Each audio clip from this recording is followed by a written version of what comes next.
이제 조금씩 안도의 숨을 쉬기 시작했습니다. 점점 이 끝이 다가왔다는 생각이 듭니다.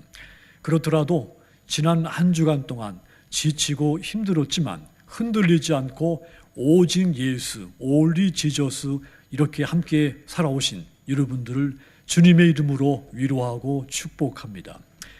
본문 173절 다시 보시면 내가 주의 법도들을 택하여 싸우니 주의 손이 항상 나의 도움이 되게 하소서. 이 시인이 하나님의 손이 항상 나의 도움이 되게 해달라고 기도하는 시입니다. 이 말씀처럼 주의 손이 항상 여러분들을 꼭 붙잡아 주셔서 이 코로나 시대 속에서도 믿음과 소망과 사랑을 잃지 않게 되기를 바랍니다. 하나님께서 강력한 손을 내미셔서 여러분들을 꼭 붙잡아 주실 줄 믿습니다. 손이 명사일 때는 손가락과 손바닥이 있는 부분을 손이라고 말하죠. 그런데 이 손이 관용 그릇일 때는 어떤 일을 하는 데 있어서 그 사람의 힘, 노력, 기술 이런 것들을 뜻하기도 합니다. 이를테면 나는 부모님이 일찍 돌아가셔서 할머니의 손에서 자랐다. 이때 이 할머니 손이 바로 그런 관용구로 쓰이는 손인 겁니다. 일의 성패는 네 손에 달렸다. 이때 네 손이 바로 그의 영향력, 권한, 재능, 기술이 미치는 그런 범위의 손이 되는 거죠. 아이들에게는 부모의 이와 같은 손이 있습니다. 부모가 자기 아이들을 데리고 위험한 곳을 가든지 낯선 곳을 갔을 때 이 손을 꼭 붙잡아라 말합니다. 어떤 일이 있어도 절대로 이 손을 놓아서는 안 된다. 꼭 붙잡고 따라다녀야 된다. 얼음장을 놓죠. 왜 그렇습니까? 자기 아이들을 이 손으로 보호하기 위해서입니다. 그러니까 부모의 손은 아이들의 생명과 안전을 지켜주는 손, 아이에게 힘과 노력과 영향력, 권한이 미치는 그런 손인 겁니다. 그래야 이 아이들은 부모의 손을 꼭 붙잡고 있는 한 위험한 곳을 피할 수가 있고 또 그래서 두렵거나 불안에 떨 필요가 없는 겁니다. 이 아이들이 말이죠. 부모의 손을 붙잡고 있을 때는 말입니다. 우리 신앙도 똑같습니다. 하나님의 거룩한 백성들 저와 여러분들에게 하나님의 강한 손이 있습니다. 아이들과 마찬가지로 저와 여러분들은 언제든지 하나님의 그 손을 꼭 붙잡고 살아야 됩니다. 그래야 내 신앙과 내 삶이 안전하게 거할 수가 있는 겁니다. 그런데 하나님의 손이 아니어도 나는 얼마든지 스스로 존재할 수 있다. 혼자서도 안전에 거할 수 있다. 이렇게 주장하는 사람이 있다면 그는 진심을 말하는 것이 아닙니다. 위선을 떠는 겁니다. 성경에 보면 하나님의 손에 관한 말씀이 여러 곳에 있습니다. 이사야서 19장 25절 보시면 이는 만군의 여호와께서 복 주시며 이르시되 내 백성 애굽이여 내 손으로 지은 아수르여 나의 기업 이스라엘이여 복이 있을지어다 하실 것임이니라. 하나님께서 내 손으로 아수르를 지었다고 말씀한 겁니다. 민수기 11장 23절도 보시면 여호와께서 모세에게 이르시되 여호와의 손이 짧으냐 네가 이제 내 말이 네게 응하는 여부를 보리라. 여기서도 하나님은 그 손이 결코 짧지 않은 전능하신 존재라고 하는 선언인 말씀인 겁니다. 시편 145편 16절도 보시면 손을 펴사 모든 생물의 소를 만족하게 하시나이다. 하나님의 손은 살아있는 모든 것들의 소원을 채워주시고도 남는다고 했습니다. 시편 18편 16절도 보십시오. 그가 높은 곳에서 손을 펴서 나를 붙잡아 주시며 많은 물에서 나를 건져내셨도다 그랬습니다. 하나님은 손을 내미셔서 깊은 물 속에 빠져 있는 사람들을 건져내신다고 했습니다. 물론 이 위에도 이 성경 속에는 하나님의 손에 관한 말씀이 수없이 많습니다. 하나님은 영이십니다. 영은 형체가 보이지 않습니다. 그러니까 영이신 하나님에게 내게 있는 손과 똑같이 생긴 손이 있다, 뭐 이런 뜻이 아니라 하나님의 능력과 힘과 권세의 손이 있다는 말입니다. 그래서 인간이 하나님의 그 손을 붙잡았을 때, 그리고 그 손에 내가 불강력적으로 강력하게 붙들려 있을 때 가장 완벽한 보호를 받을 수 있며 내가 가장 큰 은혜를 받을 수가 있게 되는 겁니다. 그렇다면 우리는 무조건 하나님의 손을 붙잡아야 되는 겁니다. 뿐만 아니라 하나님의 손을 견고하게 붙잡혀 있어야 되는 겁니다. 하나님의 손을 내가 뿌리치는 순간 나는 사탄의 먹이가 되는 겁니다. 내 안에 있는 모든 은혜도 순식간에 사라지게 됩니다. 그렇다면 여러분, 우리가 견고하게 붙들어야 할 하나님의 손, 나와 이 세계의 그 손은 어떤 손일까요? 가장 먼저 그분의 손은 나와 이 세계에 대하여 창조의 손이십니다. 세상을 창조하신 손, 나와 내 가족과 나의 세계를 창조하신 손입니다. 창세기 1장 1절, 태초에 하나님이 천지를 창조하시니라. 이 1장 1절 이후에 계속해서 보면 하나님의 창조의 선언이 계속해서 나옵니다. 그 종류대로 창조하시고, 사람을 창조하시되 남자와 여자를 창조하시고, 또 그 창조하시며 만드시던 모든 일을 마치시고, 내가 창조한 사람, 이 등등 하나님의 이 창조 선언이 끊임없이 선포가 됐습니다. 그래서 솔로몬은 젊은 청년들에게 전도서 12장 1절 앞부분에서 이렇게 교훈했습니다. 너는 청년의 때 너의 창조주를 기억하라. 너는 젊었을 때부터 너를 만드신, 이 땅에 존재하게 하신 그 하나님을 기억하라고 교훈한 겁니다. 세상의 모든 만물들이 하나님의 창조의 손에 의해서 이 피조가 됐습니다. 이 땅에 있는 것 가운데 스스로 존재한 것은 없습니다. 하늘의 수많은 별들, 자연이 어떤 충돌이 있어서 생겨난 것이 아닙니다. 바다에 셀 수 없이 많은 물고기들, 우연히 발생한 것이 아닙니다. 하나님의 창조의 손에 의해서 피조된 물질들입니다. 하나님의 손은 창조의 손입니다. 없는 것을 있게 하십니다. 있는 것을 더 새롭게 하시는 손입니다. 부패한 것을 거룩하게 하시고 낡은 것을 새롭게 하는 손입니다. 금이 간 것을 봉합시키는 손, 파괴된 것을 다시 세우시는 손입니다. 하나님의 이 창조의 손은 만물에 생명을 부여하시고 만물을 조화롭게 하시는 손입니다. 하나님의 백성들은 이와 같은 하나님의 손을 견고하게 붙잡고 살아야 되는 겁니다. 그럴 뿐만 아니라 하나님의 이 손에 의해서 만들어진 우리도 마찬가지로 창조적인 삶을 살아야 되는 겁니다. 성경은 인간을 가리켜서 하나님의 형상대로 지음을 받았다 그랬습니다. 하나님의 형상, 하나님과 똑같은 모습으로 우리를 만들었다, 겉모습을 똑같이 만들었다, 이런 메시지가 아니라 하나님이 지으신 내 속에도 하나님의 속성, 하나님의 성품, 하나님의 능력이 부분적으로 들어있다는 뜻입니다. 그러니까 하나님의 손이 창조한 창조의 손인 것 같이 내 속에도 하나님의 창조의 손길을 부분적으로 가지게 되었다는 이야기입니다. 그러므로 하나님의 형상대로 만들어진 저와 여러분, 이 세상을 살되 단순히 먹고 마시고 즐기는 것으로만 살아서는 안 되는 것입니다. 하나님께서 내게 부분적으로 주신 창조적인 능력을 발휘하며 살아야 되는 겁니다. 생명을 살리는 삶을 살아야 되는 겁니다. 그런데 인간은 죄로 말미암아서 이 창조적 능력을 발휘할 수가 없게 되어버렸습니다. 생명을 살리는 삶을 살아야 되는데 그럴 수가 없게 된 것입니다. 야고보서 1장 15절 보시면 그 원인을 말했습니다. 욕심이 잉태한 즉 죄를 낳고 죄가 장성한 즉 사망을 낳느니라. 인간의 끝없는 죄악의 이 욕망이 인간을 사망의 길로 이끌어 가버렸다 했습니다.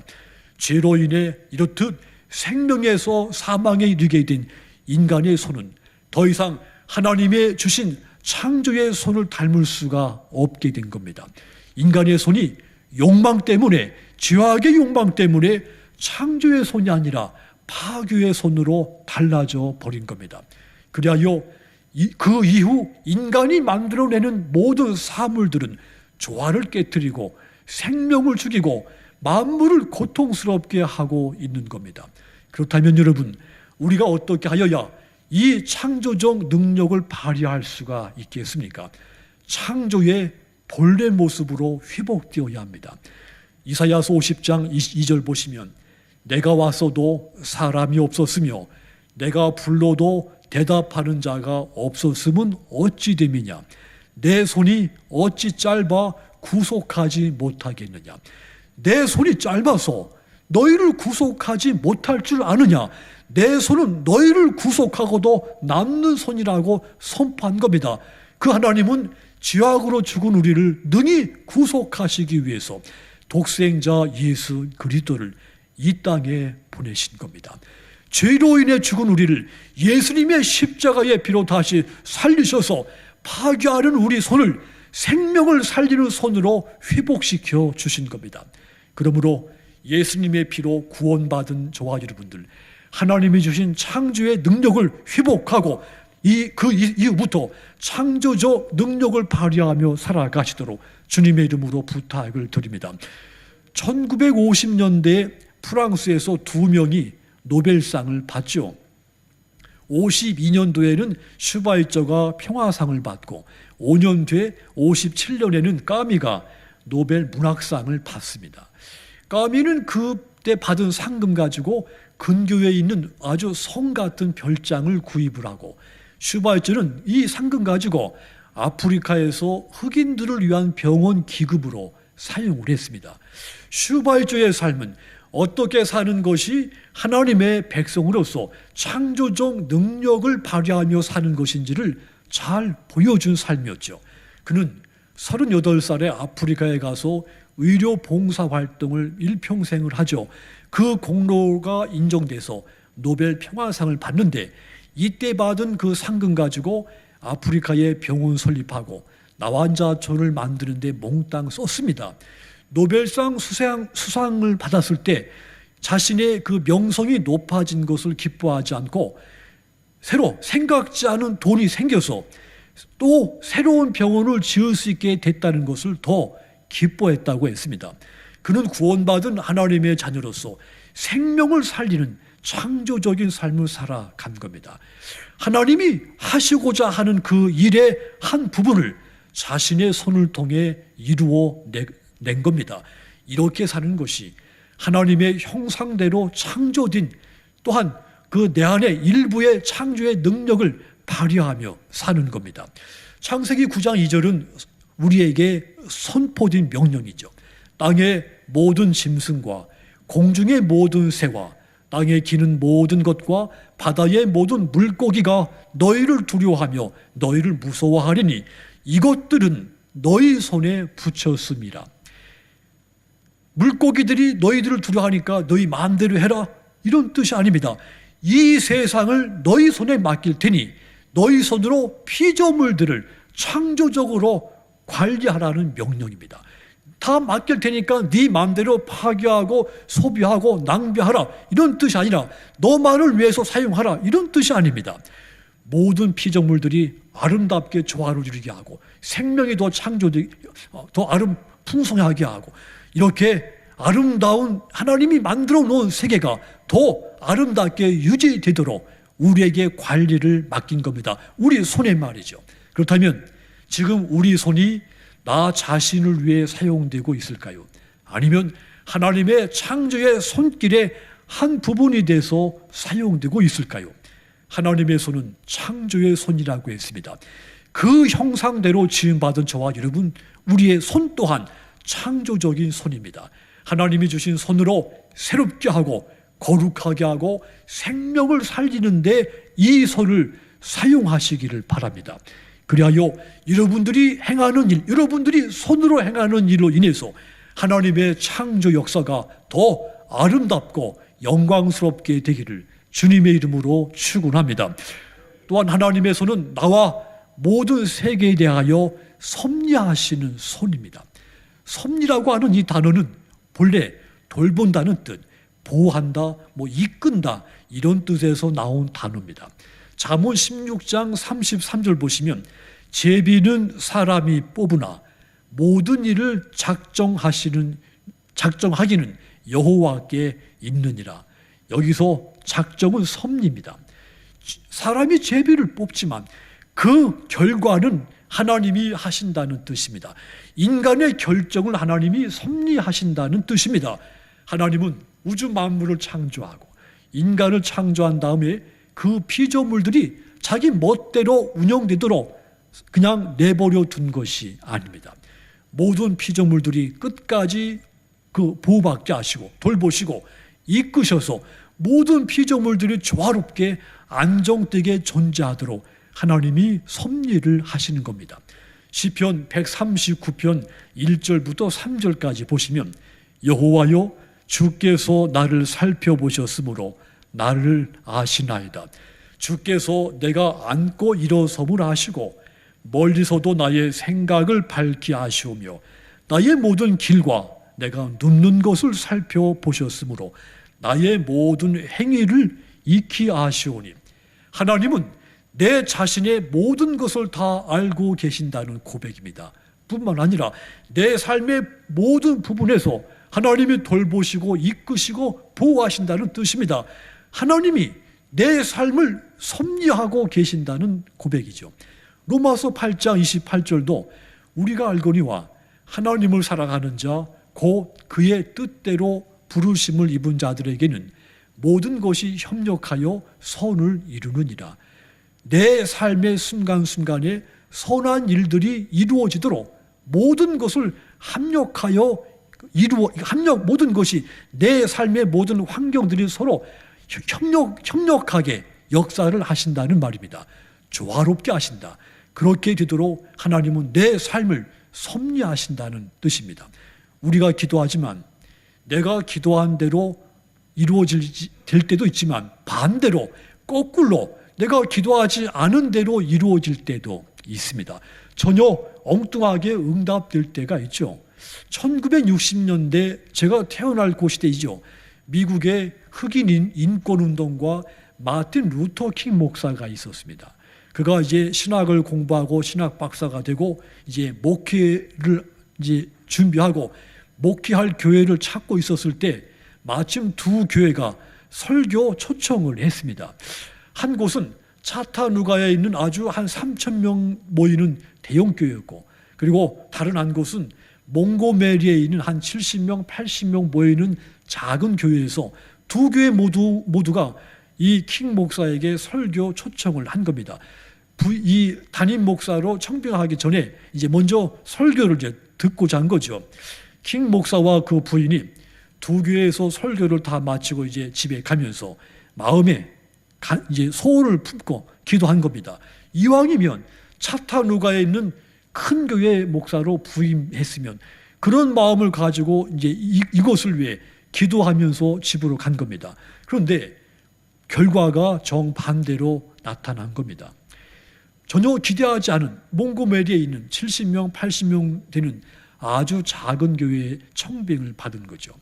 이때 이 킹 목사가 내가 아주 작은 교회, 70명, 80명 모이는 교회에서 어떻게 목회를 해야 되는가 자괴감에 빠지기도 했지만 이를 극복하고 그 교회에 부임을 하게 되죠. 그런데 그 길이 이 킹 목사를 노벨 평화상을 받게 만들 줄 어느 누구도 상상하지 못했죠. 이 목사님이 이 몽고메리 교회에 부임하고 몇 달 지나지 않아서 로자 파커스 부인 사건이 발생을 한 겁니다. 이 사건은 인종 문제에 대해서 세계적으로 가장 논란이 컸던 사건이었죠. 세계 역사에서 인종차별 사건으로 유명한 것이 프랑스의 드리피스 사건, 미국의 이 로자 파커스 사건입니다. 이 로자 파커스라고 하는 분은 여성입니다. 이 부인이 남의 집에서 하루 종일 가사 노동을 하고 탈진이 됐습니다.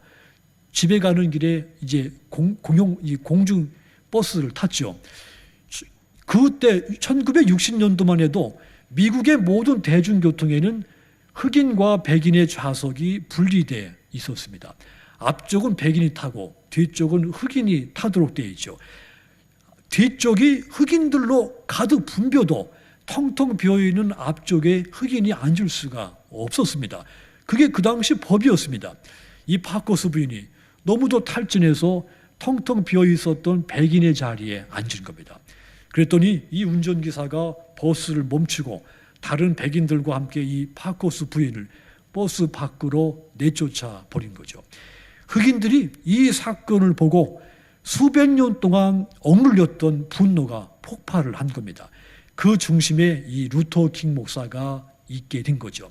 이 루터 킹 목사는 이 사건을 계기로 미국 사회에 인종차별 철폐를 위한 비폭력 저항 운동을 이끌어갑니다. 그래서 그 시기에 미국의 모든 제도와 법 조항 가운데 인종차별적인 내용들이 다 사라져버리죠. 이 차별법이 없어지는 그런 큰 성과를 거두게 됩니다. 이것이 공로가 인정돼서 노벨 평화상을 받게 되죠. 노벨 평화상 위원회에서 지금까지 노벨상을 수여했는데 슈바이처와 킹 목사에게 준 이 상 참으로 가장 보람 있는 일이었다 말하기도 했습니다. 그때서 이 킹 목사가 깨달은 겁니다. 내가 기도한 대로 큰 교회에 갔더라면 나는 그냥 평범한 목사에 불과하게 됐을 것인데, 그런데 내가 이 작은 교회, 기도하지 않은 오히려 거꾸로 작은 교회에 가게 돼서 지금의 내가 존재하게 됐다는 것이죠. 그래서 자신의 기도에 엉뚱하게 응답하시고 인도하신 하나님께 감사를 한 겁니다. 이것이 하나님의 섭리입니다. 제가 고창에서 농촌교회에서 목회할 때 두 교회가 이제 갈 수 있는 두 교회가 나왔습니다. 똑같이 농촌에 있는 교회하고 하나는 도시에 있는 교회였습니다. 저는 마음에 제가 지금도 농촌에서 목회하고 있으니까 이왕이면 도시에 있는 교회를 쭉 가고 싶어서 기도했는데, 그런데 그 교회 가지 못하고 농촌 교회 다시 가게 됐죠. 지나고 났을 때 저는 많은 것을 하나님 앞에 감사하고 간증을 했습니다. 제가 농촌 교회에 가서 더 많은 것을 제가 체험하게 되고 더 제가 성숙해지는 그런 기회가 됐습니다. 여러분, 하나님은 저와 여러분의 삶을 끊임없이 섭리하시는 분이십니다. 하나님은 섭리의 손으로 킹 목사의 인생을 섭리하셨고 저를 섭리하시고 오늘 여러분도 섭리하고 계신 겁니다. 간혹 지금 내가 서 있는 곳이 내 마음에 들지 않을 수 있습니다. 지금의 내가 내 양에 차지 않을 수도 있습니다. 하지만 여러분, 하나님의 손은 우리의 모든 삶에 대해서 지금 이 순간도 섭리하고 계십니다.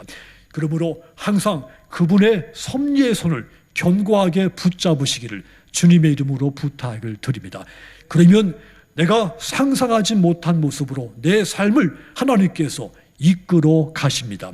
시편 16편 5절 보시면 여호와는 나의 산업과 나의 잔의 소득이시니 나의 분깃을 지키시나이다.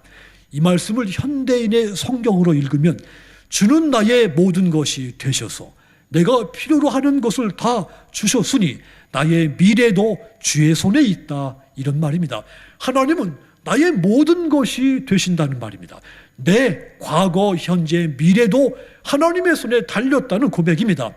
이 말씀을 표준 세번역 성경으로 읽으면 더 사실적입니다. 나의 운명은 하나님의 손에 달려 있습니다. 이렇게 번역되어 있습니다. 하나님의 손은 모든 피조물의 세계를 섭리하시고 저와 여러분의 삶을 탄생에서부터 죽음의 이르기까지 섭리하시는 손인 겁니다. 그렇다면 하나님의 섭리의 손에 내 인생을 맡기는 것은 너무도 마땅한 일입니다.